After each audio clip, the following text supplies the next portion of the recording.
எம்ஜிஆர் என்ன சாப்பிடுவார் என்பது தெரியும். ஆனால் அது பக்குவப்படுத்தி செய்யக்கூடிய அளவிற்கு எங்களுக்கு தெரியாது. சாப்பிட்ட எம்எல்ஏக்கள் சிலருக்கு அது பிடிக்கவில்லை. அந்த சாப்பாட்டை புரட்சி தலைவர் எம்ஜிஆர் அவர்களுக்கு எடுத்து செல்கின்றோம்.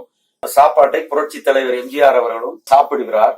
நான் போகின்ற போதே ஒரு 2-3 எம்எல்ஏக்கள், அவர்கள் பேர் சொல்ல விரும்பவில்லை, அவர்கள் என்ன லியாக்கத்து, சிக்கன் சரியில்லை என்ன என்றார்கள். அப்பொழுதே எனக்கு முகம் வாடிவிட்டது.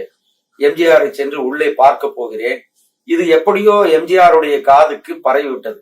இவர்களெல்லாம் சமையல் சரியில்லை, சாப்பாடு சரியில்லை என்று, சிக்கன் சரியில்லை என்று சொல்லுவது எப்படியோ எம்ஜிஆருக்கு தெரிந்து விட்டது. நான் உள்ளே நுழைவதற்கு தயங்கிக் கொண்டே உள்ளே நுழைகிறேன். உள்ளே நுழைந்த ஏய் வா இங்க வா என்று அழைக்கிறார். நான் போகிறேன். ஏய் சாப்பாடு சூப்பரா இருந்ததுடா, நல்லா இருந்தது சாப்பாடு, சிக்கன் எல்லாம் அருமையா இருந்தது. இதான் எனக்கு ஒண்ணுமே புரியல. இவங்க நல்லா இல்லைங்கிறாங்க வெளியில. அவர் உள்ள போனோடனே சாப்பாடு நல்லா இருந்துச்சு, அந்த சிக்கன்லாம் நல்லா இருந்துச்சு அப்படின்னு முடிச்சிடுறாரு.